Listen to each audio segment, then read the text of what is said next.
On February 28, 2026, Indian Prime Minister Narendra Modi inaugurated Micron Technology's semiconductor assembly, testing, and packaging facility in Sanand, Gujarat. 2 days earlier, MIT Secretary S. Krishnan told reporters that made-in-India semiconductor chips will be commercially deployed in 2026 for the first time in the country's history.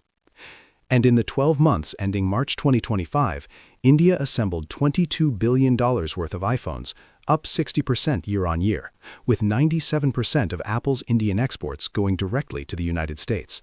Welcome to Asia Tech Macro. I'm Alex. And I'm Maya. Today we are doing the India episode, the one that has been on our list since we launched this show.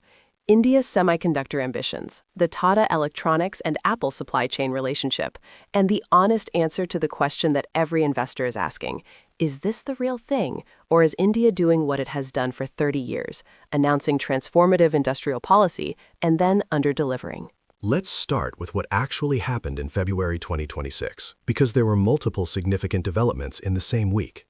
February 20th, India's Union Budget formally announced India Semiconductor Mission 2.0, allocating 1,000 crore rupees for fiscal year 2026-27. ISM 2.0 expands the focus from assembly and packaging to domestic semiconductor equipment manufacturing, specialty chemicals, industrial gases, and chip design IP, the upstream inputs that India currently imports entirely. February 21st, groundbreaking ceremony for the HCL Foxconn joint venture semiconductor plant in Uttar Pradesh, a 3,700 crore rupee OSAT facility with capacity for 20,000 wafers per month, or approximately 430 million chips annually, targeting commercial production in 2027. February 28th, Modi inaugurates Micron's Gujarat ATMP facility, India's first operational semiconductor assembly plant from a major global player. And sitting above all of that is the Tata Electronics story, which is moving on two parallel tracks simultaneously. Track 1, iPhone assembly. Tata now accounts for approximately 35% of India's iPhone output, having acquired Wistron's Karnataka facility and a 60% stake in Pegatron's India unit. Foxconn holds the remaining 65% of production share. Combined, India produced iPhones worth $22 billion in the 12 months ending March 2025, with $17.4 billion exported. Apple's stated goal is to source the majority of US-bound iPhones from India by end of 2026. Track 2, which is the one that gets less attention but is more strategically significant, Tata's semiconductor manufacturing. Tata Electronics is building an $11 billion chip fabrication plant in Dholera, Gujarat, in partnership with Taiwan's Power Chip Semiconductor Manufacturing Corp., or PSMC. Capacity: 50,000 wafer starts per month. Target nodes: power management ICs, display drivers, microcontrollers. Mature nodes, not cutting edge. The Assam Assembly and Test Facility, valued at approximately $3.26 billion, was targeting commercial production in late 2025 or early 2026. MIT Secretary Krishnan confirmed in February that chips will deploy this year. India's first semiconductor fab, and it belongs to Tata.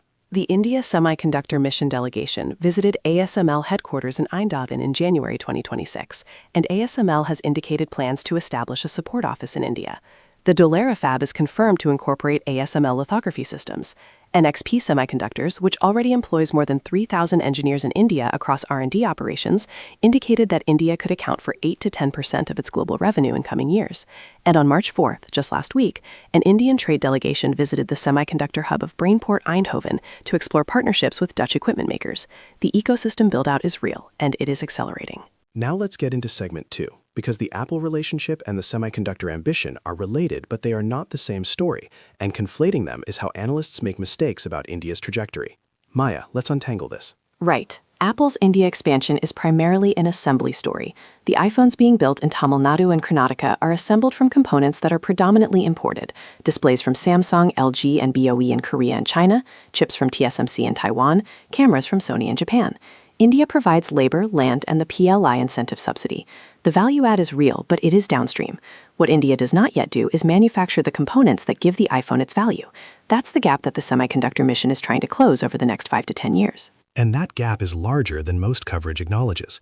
India's electronics exports reached $20 billion in fiscal year 2024. China's electronics exports are $800 billion.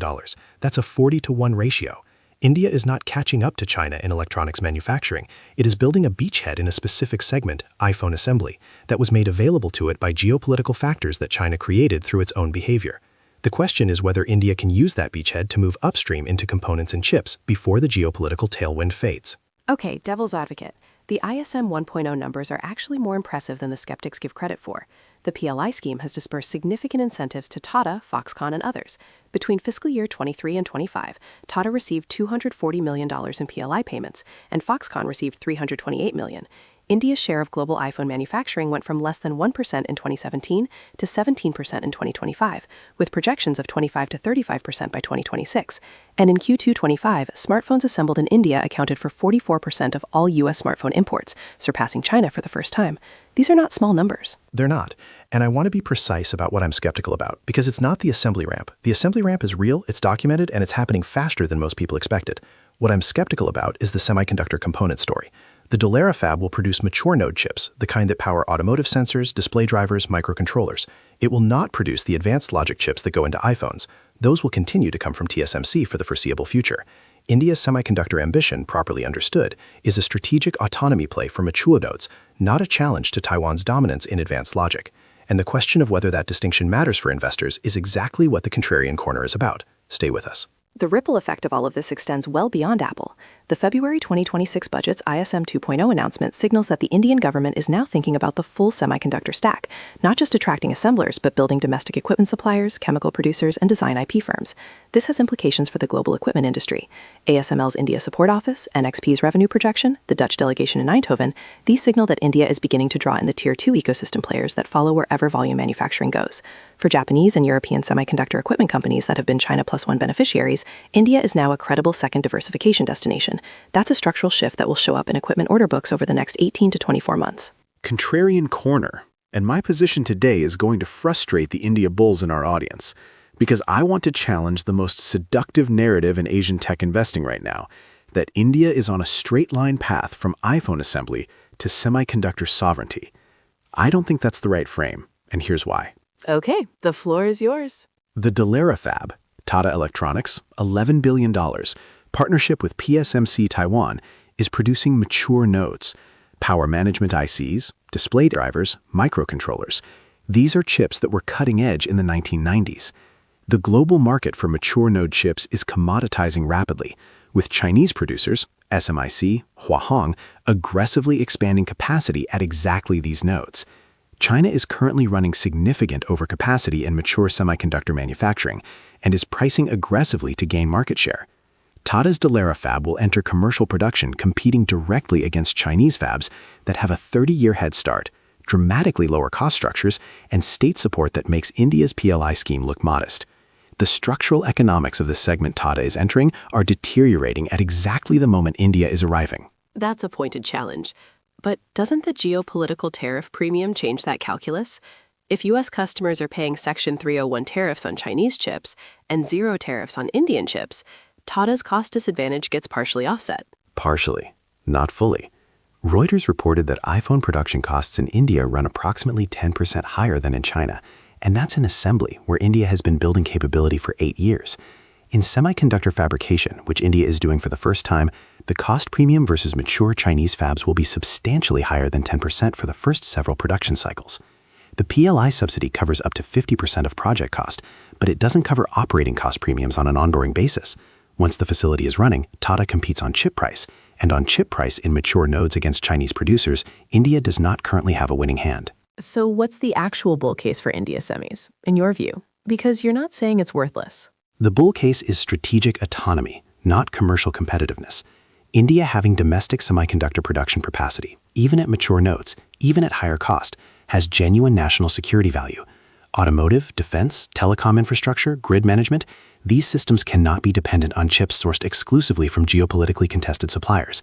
The Indian government understands this, which is why ISM 2.0 explicitly expands into defense and aerospace applications. The mistake investors make is evaluating India's semiconductor mission as if it were a commercial enterprise competing on price and margin. It's not. It's an industrial policy project with strategic autonomy as its primary objective and commercial returns as a secondary benefit. Valuing it like a commercial fab, which is how the bullish coverage tends to frame it, will lead to disappointment when the margin numbers arrive. And that distinction cuts both ways. If you're an investor looking for commercial returns, mature node fabs in India are the wrong place to look right now. But if you're a multinational that needs to demonstrate supply chain resilience to U.S. government customers or European regulators, having a certified Indian supplier in your chain has real value that doesn't show up in the chip price. NXP's 8 to 10% India revenue projection isn't about cost. It's about demonstrating geographic diversification to their customers. That's a different kind of investment thesis, and it's actually quite durable. Exactly. And here's the question I want to leave our listeners with before the action items. Apple is building assembly capacity in India at extraordinary speed. India is building semiconductor fabrication capacity at a pace that is historically fast for a country starting from near zero. But the gap between assembling iPhones and fabricating the chips that go inside them is not measured in years. It's measured in decades and hundreds of billions of dollars of accumulated process knowledge. Taiwan took 40 years to build what TSMC represents. Korea took 30 years to build Samsung Foundry. India is now 4 years into its semiconductor mission. The honest question is not whether India will succeed, it's what the right time horizon is, and whether the assets being valued today are priced for that time horizon or for a faster trajectory that the fundamentals don't yet support. Part 4. Action items. Number 1. Separate the Apple-India trade into two distinct investment theses and don't conflate them. The iPhone assembly ramp is a near-term, documented, numerically verified story. 44% of U.S. smartphone imports from India in Q2 2025, $22 billion in iPhone production, Apple's explicit 2026 target for majority U.S.-bound production from India. This is happening now, and the trajectory is clear. Foxconn's India operations and Tata Electronics assembly business are the clean expression of this thesis. The semiconductor fabrication thesis, Dallara Fab ISM 2.0 mature node chips, is a 10 to 15-year thesis with significant execution risk in years 1 through 5. These are different investments with different time horizons. Treat them accordingly. Number 2. The India semiconductor ecosystem play is in equipment and materials, not the fabs themselves. This is the lesson from every semiconductor build-out in history. When Korea built its chip industry, the companies that made the most consistent returns were not the Korean fabs. It was the Japanese and American equipment suppliers that sold into those fabs for 30 years. The same pattern is emerging in India. ASML is opening a support office. NXP is projecting 8 to 10% India revenue. Dutch equipment makers are being courted in Eindhoven. ISM 2.0 explicitly targets domestic equipment manufacturing. For investors, the equipment and specialty materials layer, companies that will sell into every Indian fab regardless of which one wins the volume race, is a lower risk, more durable expression of India's semiconductor ambition than owning the fabs directly. Number 3, watch the ISM 2.0 budget allocation cadence as your leading indicator for India's actual semiconductor commitment. The 2026-27 allocation is 1,000 crore rupees, approximately $120 million. That number sounds large in Indian policy terms, but it is small relative to what Korea and Taiwan spent in comparable phases of their buildouts, and it is tiny relative to what the U.S. chip stock allocated. The annual budget allocation for ISM 2.0 in the 2027-28 and 2028-29 budgets will tell you whether India's semiconductor ambition is scaling with the actual capital requirements of the industry, or whether it is plateauing at a level that produces national pride milestones but not global competitive capacity. Follow the budget number every February. The takeaway. India's semiconductor and manufacturing story is real, it is accelerating, and it is being systematically underestimated by investors who are still operating on the old assumption that India always announces more than it delivers. The assembly numbers are verified and impressive. The chip delivery in 2026 is a genuine milestone. But the gap between assembly and advanced fabrication is large. The mature node India is entering is competitively difficult, and the time horizon for commercial semiconductor returns is measured in decades, not years. The smart money in India tech is in the infrastructure layer, logistics, equipment, power, design services, not in betting on which fab wins the volume race in a commoditizing market. The meta lesson, industrial policy success is not the same as investable return. Japan built a world-class semiconductor industry in the 1980s, and the Japanese semiconductor companies mostly underperformed as investments for 20 years. Korea built Samsung into a global giant, and the chaebol structure made outside investors secondary. India can succeed in its semiconductor mission and still produce disappointing returns for investors who bought the story at the wrong price or the wrong stage. Know which story you're buying. Next time on Asia Tech Macro, we're going macro. Japan's Bank of Japan has now hiked rates 3 times since January 2025. The yen is strengthening, Japanese tech exporters are feeling margin pressure, and the BOJ's next move, widely expected in Q2 2026, could be the most consequential monetary policy decision in Asia this year. We'll have the data, the analyst views, and the investment implications. That one ties together everything we've covered on Japan this season. Really looking forward to it. Stay data-driven.